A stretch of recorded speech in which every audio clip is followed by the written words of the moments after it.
Hey everybody, welcome to another video here on the 67 Stang channel. I know it's been a while, but I've done some work and I want to show it to you. So let's get over here and get started.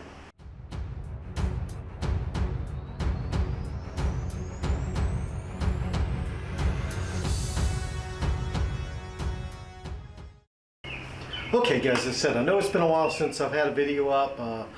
Been very busy going out and doing things with the family and work related stuff and all that, but I have been doing some work on the Mustang. So what I've done is worked on the cooling system. So I put in a new Champion 2-row aluminum radiator, and I want to kind of go over some things I learned doing it and kind of talk about the improvements it's made and lessons learned and all that kind of thing. So what I'll do is we'll pop the hood and I'll bring you in over here and we'll take a look at the new radiator and talk about some interesting things I figured out. So let's go over here and get started, or bring you in and take a look. Okay, so you can see the new radiator in here. We've got the overflow we've added in here. So this is the Champion 2-row radiator that is for, at least they list it for, the 67 Mustang with the inline 6. And so I want to talk about a couple of things that I had to deal with this radiator, because it fits, sort of. So let's talk about some of the issues I had. So going in, first off, this is the, I think it's 20-inch, I'll verify that, radiator. So it fits into the stock mounting hole. So you can see that one down there. Go around to the other side. In here, and you can see it fits there.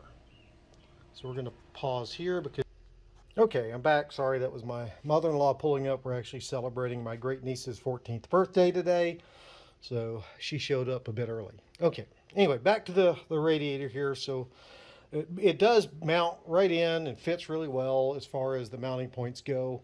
No problems there. Let me talk about where I ran into some issues. So with the stock fan and fan spacer, the fan was hitting down here at where the bottom tank is, where the transmission cooling lines plug in. The fan was, there was not enough clearance. It was only by maybe 1/8 of an inch or so, but still, if I had actually cranked the motor in there, it would have torn up either the fan, the radiator, or both. So that's one thing to note. If you want to use one of these Champion 2-row radiators, you either have two options. You can go with an electric fan, or you can do what I did, which is get a spacer that's smaller. So I went with a 1-inch spacer from Mr. Gasket here in place of the stock. That allows me to keep the stock fan in here. Okay, so I just did not want to go electric. A lot of folks tried to talk me into it and all, but trying to get an electric fan in here that fits and all that, I was looking at probably $150 or so, whereas I paid like $40 for that spacer, and it works great. It really does work great. So that was one issue that I had to deal with, was getting the fan, mechanical fan, to fit. The other issue I had was the radiator hoses. Okay, so I had ordered some nice new, form-fitted with Fomoco radiator hoses that are for the stock radiator setup. Okay, so this is the lower hose. So the next problem I ran into, sorry about the fingers, was only one side here was kind of stretched out, right? So the inlet and outlet on the new radiator, on the aluminum Champion here, were bigger than what was on the stock radiator I had originally.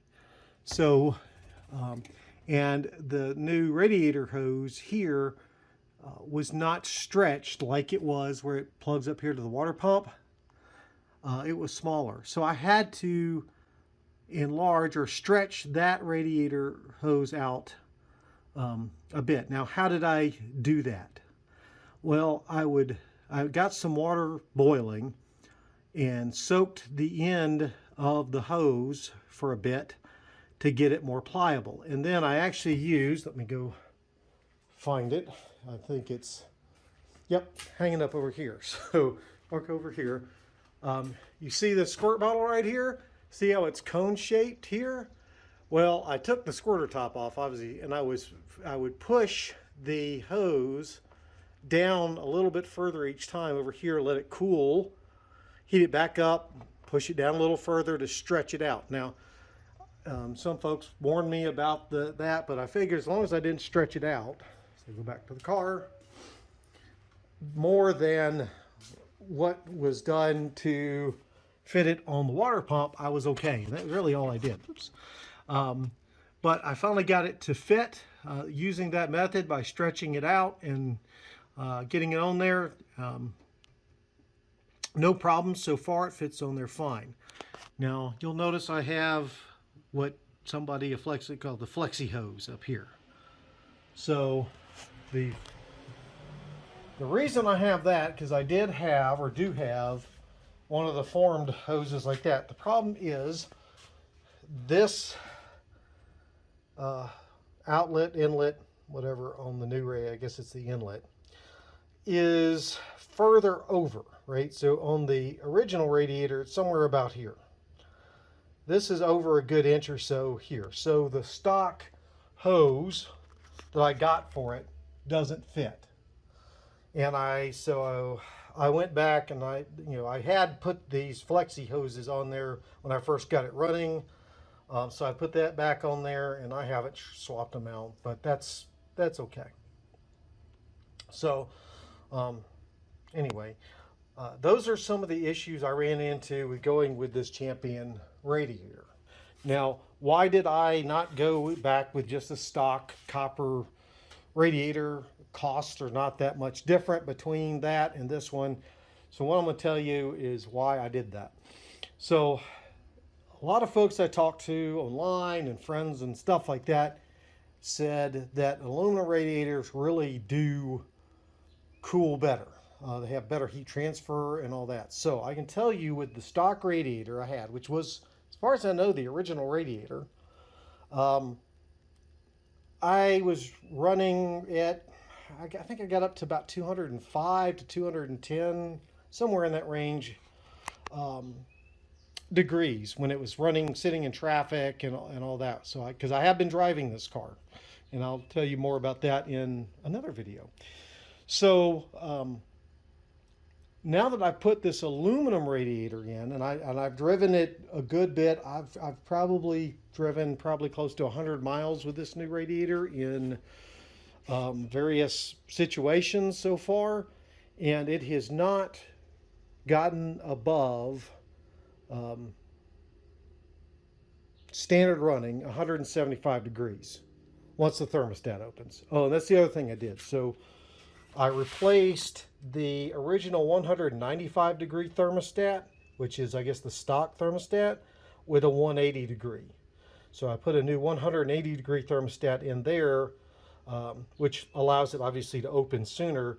And with that combined with the new radiator, I said, it's been running great. Temperatures have not gone to over 175 degrees.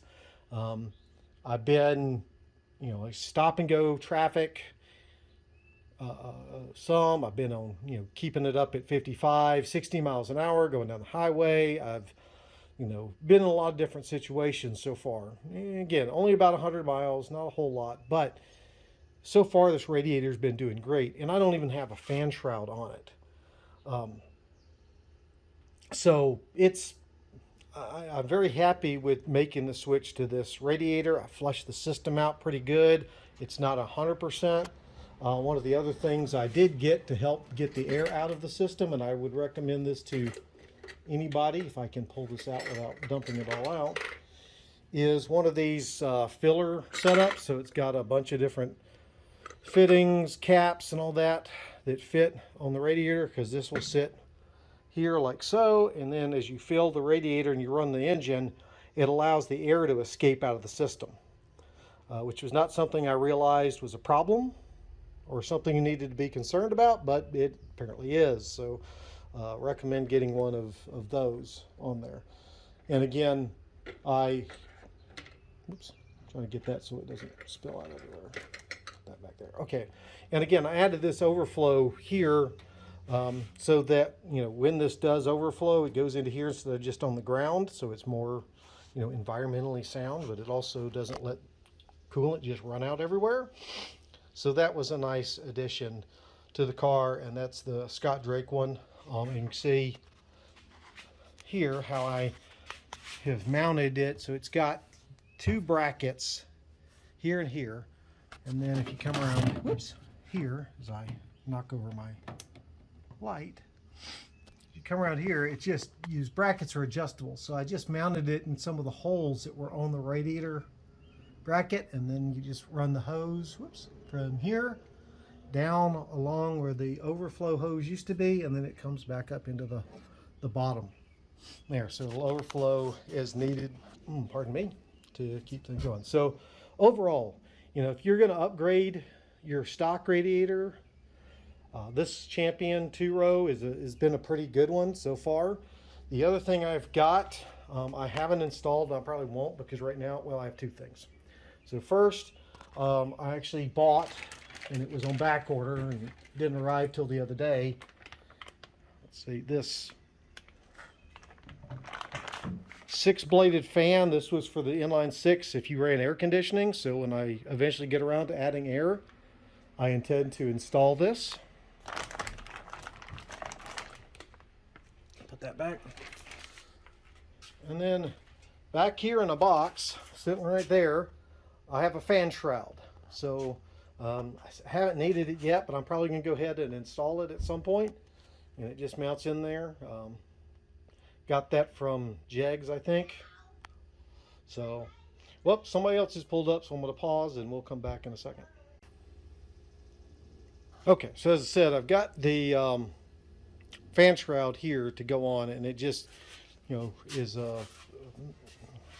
bolts right through to the radiator. It's also from Champion. It's supposed to be like brushed aluminum finish like this. So anyway, imagine that the cooling will be even better once I add that on there. But like I said, so far in running her, and I've had her, like I said, going for about 100 miles or so up and down the road since I put this in. She's been running like a champ, cooling fine, no problems with overheating, running a lot cooler than she was with the stock radiator. Now I should also mention that the stock radiator, the original one that I had in here, when I first got the car cranked, it did have a leak, and I put some stop leak in it back when I first got it running, so that may have compromised some of the cooling capacity of that original radiator. But so a lot of folks recommended going with an aluminum radiator. I think it looks really nice in there. I also like the actual spacer being a different color. I think it kind of sets things off a bit.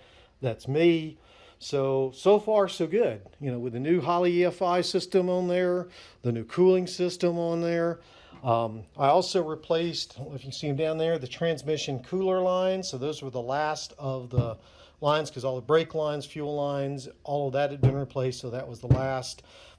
One of those actually sprung a major leak. There was a pinhole leak in it that caused, it looked like the car was bleeding to death. There was so much transmission fluid coming out of there. So I replaced those lines as well, brand new.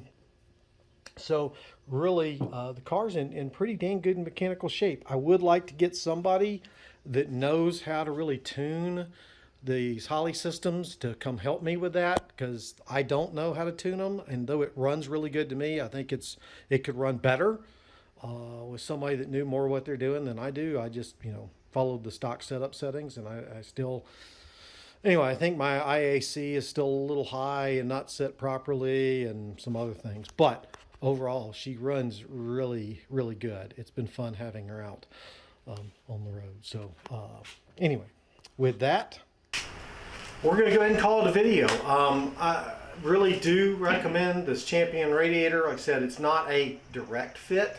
It does require some changes either with the stock fan or with moving to an electrical fan. I should point out that I have all the wiring set up for an electric fan. The American Auto Wire harness that I installed in here supports electric fans. Of course, the Holley system supports electric fans, so I've got the wiring, and the one wire alternator I put in here from PowerMaster has enough power to run electric fans, so that was never a concern. I just like the stock mechanical fan. I know if the engine's spinning, it's spinning.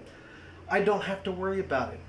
That's me though. A lot of folks really like the electric fans, but anyway, I know they take power away, but again, I'm not going for power on this thing. I'm going for a fun driver, and I can tell you, she's fun to drive.